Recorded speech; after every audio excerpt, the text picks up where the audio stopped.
I am back with another one for y'all. It is late at night, but we're gonna get this video posted before midnight. Right now it's 11:06.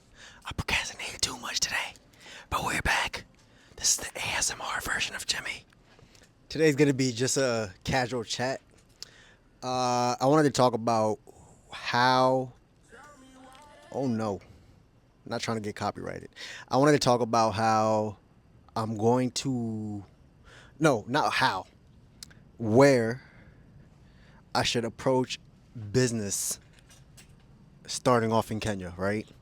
So if you've been following along, I kind of explained that first of all, I'm waiting on my investments to reach a certain point where I feel comfortable with what I can do with that back home.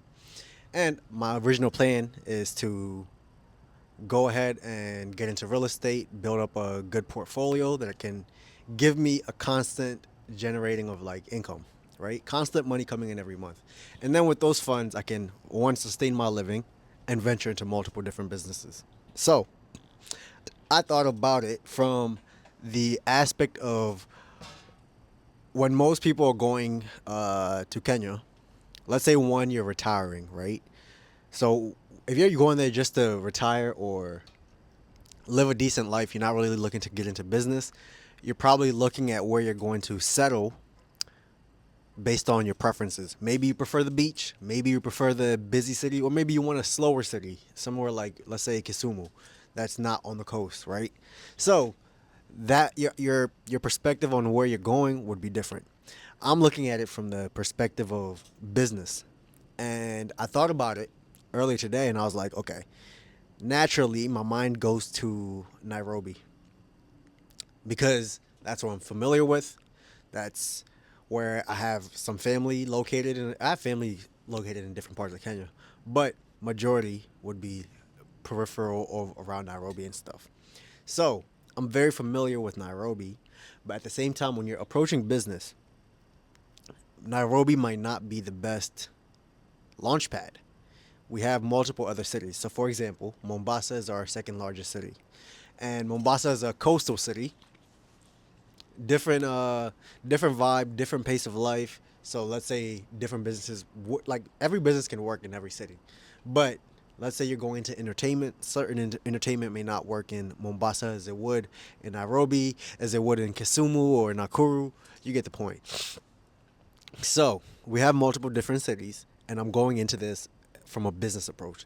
So I'm like, let's even say with the original plan of building real estate to have constant income coming in, right?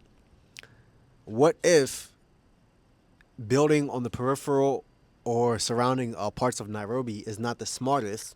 What if going to somewhere like Nakuru or going somewhere even further like, let me not even say further, somewhere in between like Naivasha, right? Before when you're heading to Western Kenya, like further inland from Nairobi, you go through Naivasha and then Nakuru and then some other places, I think Eldoret, and then you get to Kisumu, a whole long path of cities and small towns. So in my head, I'm like, okay, what if the economics of buying land and building real estate that can actually get people in it in a place where like there's an actual demand, what if that whole cost breakdown is cheaper in those smaller cities, maybe a cheaper labor cost? I don't think materials will change that much, but labor costs could be cheaper, land would be cheaper, a whole lot of different things that would go into the whole construction of the building, costing a lot less. Now, the guarantee you get with a place like Nairobi is you have a large, dense population, and you have a large, what's it called, local population that needs constant income. That's not income, constant housing and good ready housing. So the reason a lot of people go straight into Nairobi is you have a lot of people there, direct what's it called, customers, and you can be guaranteed that somebody will need your apartment depending on how good of a location it is. At the same time, the same exists in other cities. There's certain parts of Nakuru where you can be guaranteed to get tenants. There's certain parts of Kisumu where it's the same. Obviously, those cities are smaller, but at the same time, a city's a city. Like the way Nairobi operates, where there's a good central part where it's super busy, and then as you go on the outside, buildings get shorter and all that. The same applies to other places. So in my head, I was like, okay, even though I'm very familiar with Nairobi, could my approach be even sweetened? Can we even sweeten the deal like even more by, let's say, starting off in a place like Naivasha, or starting off in a place like, I'm on the map right now. By the way, I am a very avid Google Earth user. So when I talk of cities and places in Kenya, it's not because I've spent a whole bunch of time there. It's because I've spent a lot of time on Google Earth and Google Maps. But yeah, overall, that's what I was asking. I'm like, okay, going and building real estate in Nairobi, you get guaranteed tenants, you get guaranteed income depending on where you are, and you won't ever have to like stress about that. The further you go, obviously populations get less, but there's still permanent populations within those cities. Even thinking about a small business, right? I was thinking to myself, I'm like, okay, like let's think of the more rural in Kenya you go, the more people rely on towns and local towns. So meaning your local area may have a small town that has the direct things that you guys would need, but maybe to find the hardware store that will sell you a compactor or a small tractor is in the next town over because it's a bigger town. I'm thinking about that aspect of Kenya in the sense of like, what if I go and start servicing certain parts that are still densely populated but far away from what's it called, certain amenities and certain things that may not have reached their small town, because that's how towns become cities. Cities, you guys get the point. It starts from a small little gathering area, then it becomes a town, then it becomes a, I don't even know what the process, what comes after town. Would it be a, I actually don't know. I don't think there's anything in between a town and a city. Yeah, I think before a town gets a city status, it has to reach a certain amount of people, a couple 100,000 maybe. I don't know what the actual number is, but my head got running, and I'm like, maybe Mombasa might be a better place to start. Maybe going to a place like Nyabohanse, chilling with Ayamarwa. I love watching his videos. That guy's interesting. Um, yeah, you guys let me know in the comments. Could it be a smarter approach to not waste a lot of? Let me not even say waste, because that's the price of land in Nairobi ties into the rents you can command. So I can't complain that Nairobi land is more expensive. Yet anything I build on there is gonna be bringing me a lot more income than anywhere else. So I'm like, if the economics make sense, if me putting up a building on the peripheral of Nairobi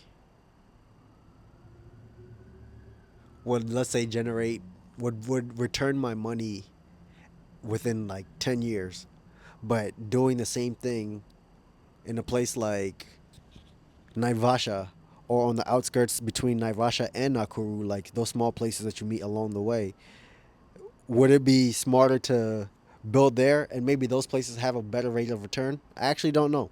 It all comes down to how prime of a piece of land you can get and how consistent of customers you can retain. Cause I'm like, I'm not trying to I'm not trying to go build something and then nobody needs it, or you end up spending so much on a building, yet that area can only fetch a max of like 7,000 shillings per month. Like your building could be very pretty. You could have one of the best buildings in the area, which would be stupid to go into like approaching it like that. But at the same time, that area may not command the the right type of rents that would return your money at a good enough time. Even with small businesses, I'm like a small hardware store. Like just think about what I said earlier. this small town has their small little hardware store, but when they want to get electric equipment and things that they may not have over here, they have to travel to the next town. What if I'm taking advantage of those type of gaps where there's a need for what's it called? A hardware store here. There's a need for a car repair shop here because these people are traveling 3 towns over to get a good mechanic. You guys get the gist of it. Overall, I don't want to be just glued to Nairobi, but Nairobi is going to most likely be the entrance point of getting my feet down and everything. I'll most likely live on around Nairobi, but I'm not opposed. I am not opposed to, who knows, going to let me see a random spot. I'm not about to be on the edge of Kenya, like going to Tanzania. I'm not talking about like that, but I wouldn't mind starting off in a place like Nanyuki, let's say, or a place like, what is this place? Let me zoom in. Is there a name? Like Nyandara? What is this town called? Is this Nyandaro town or just county? You guys get the point. And the further you go, land gets cheaper, things get cheaper. For me, I'm just worried about constant income. I don't want to start something somewhere and put so much money into it and then it not generate what it needs to. I'd actually be way more okay with trying, like, those small little ideas that may take like $1,000, $2,000, maybe $3,000 to start up. 300,000 shillings. Maybe you're renting a spot, getting it set up as a small hardware shop, and maybe initially you spend a total of like $5,000 to $6,000 to get that started up.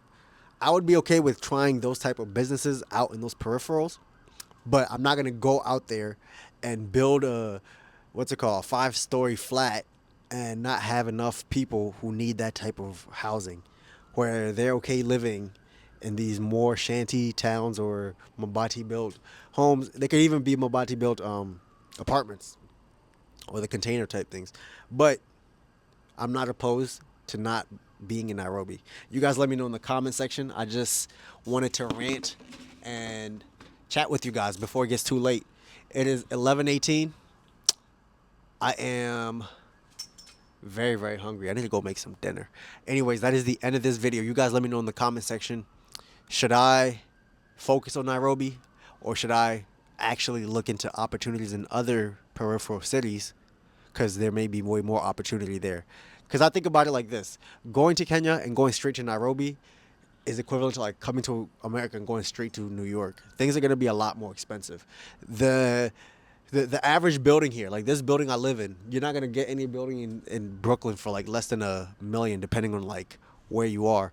And then they come here and they chop it up and turn it into multiple apartments. So if you're somebody trying to get into real estate, New York is not the best place for you to start off in.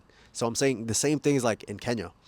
Nairobi may not be the best place to start off in because it may be too pricey, but at the same time, no other place gets rents like New York. So you guys let me know what you guys think. That is the end of this video. I love y'all, and I'll see y'all on the next one. Bye.